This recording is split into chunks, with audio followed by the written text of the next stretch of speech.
আজ 12 আগস্ট আন্তর্জাতিক যুব দিবস।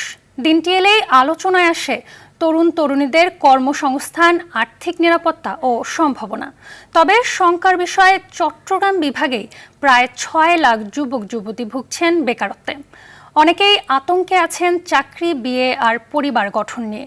সংশ্লিষ্টরা বলছেন, সময় উপযোগী দক্ষতা নিশ্চিত না করতে পারলে যুব সমাজের সম্ভাবনা পরিণত হতে পারে রাষ্ট্রের বোঝায়। চট্টগ্রাম থেকে সাইফুল মাহমুদের পাঠানো তথ্যচিত্রে আরও জানাচ্ছেন আব্দুল হামিদ। তরুণ সমাজকে সমৃদ্ধ নাগরিক হিসেবে গড়ে তোলাই আন্তর্জাতিক যুব দিবসের মূল উদ্দেশ্য। তবে দুশ্চিন্তার বিষয়, বাণিজ্যিক রাজধানী চট্টগ্রামে বেকারত্বে ভুগছেন প্রায় 6 লাখ তরুণ তরুণী, বলছে জনশুমারি ও গৃহগণনা 2022-এর জেলা প্রতিবেদন। পড়াশোনা শেষ করে অনেকেই পাচ্ছেন না কোনো চাকরি। আর্থিকভাবে স্বাবলম্বী না হওয়ায় যুব সমাজের একটি বড় অংশ বিয়ে এবং পরিবার গঠন নিয়েও দুশ্চিন্তায় রয়েছেন, যা বাড়াচ্ছে হতাশার মাত্রা। হায়ার এডুকেশন নিয়ে পড়াশোনা করার পরে যদি জব না হয় তাহলে সবাই হতাশা ভুগে। এত বছর পড়াশোনা করে সবাই একটা জব এক্সপেক্ট করে, যদি একটা ভালো জব না পায় এটা সবার জন্য হতাশা। বিয়ে করতে গেলে মেন যেটা দেখে যে ছেলে ভালো চাকরি আছে কিনা বা ছেলের কতটুকু স্ট্যাবল।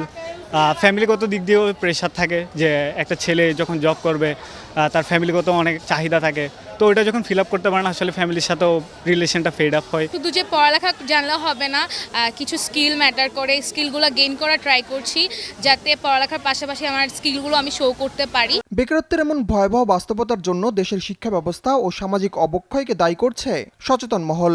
10 বছর আমি মাস্টার্স পাশ করে বের হচ্ছি, কোনো চাকরি নেই, বাকরি নেই, ফ্রাস্ট্রেশন। বিয়ে তো দূরের কথা, এটা পুরুষের ক্ষেত্রে। সেই মেয়েদের ক্ষেত্রে যারা একটু পড়ালেখায় ভালো, তারা যখন এটা করতে করতে সে মাস্টার্স করলো, ক্যারিয়ার ঢুকলো, তখন তার বিয়ের প্রতি অনীহা চলে আসছে। অলরেডি ইনিশিয়েটিভ নেওয়া হয়েছে, এটা আমাদের সরকারের একটা প্লেজ, অতএব এটা হবে। এই উদ্যোগের অংশ হিসেবেই আমরা তাদের মাঝে এমন কিছু সক্ষমতা দিয়ে দিতে চাই যেটার কারণে তারা বাংলাদেশ এবং বাংলাদেশের বাইরে বিভিন্ন কাজে নিজেরা চাকরি হোক, ব্যবসা হোক, যেটাই করতে চায় সেই জায়গায় তাদের কিছু সক্ষমতা তৈরি করে দিতে হবে। যোগ্যতা অনুযায়ী চাকরির জন্য প্রয়োজন যুগোপযোগী দক্ষতা অর্জন করা।